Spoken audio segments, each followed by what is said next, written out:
उजनी धरण येथून भीमा नदीपात्रात तातडीनं पाणी सोडावं अशी आर्त मागणी शेतकऱ्यांकडून होत आहे.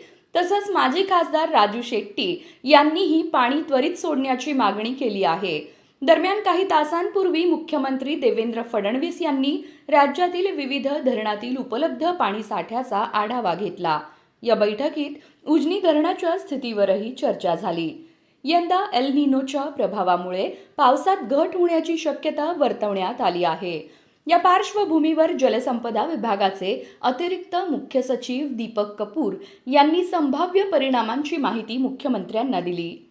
सध्या उजनी धरणात केवळ 12.51% उपयुक्त पाणीसाठा शिल्लक आहे. पावसाची अनिश्चितता लक्षात घेता पाण्याचा काटकसरीने वापर करण्याचं आवाहन मुख्यमंत्री फडणवीस यांनी केलं आहे.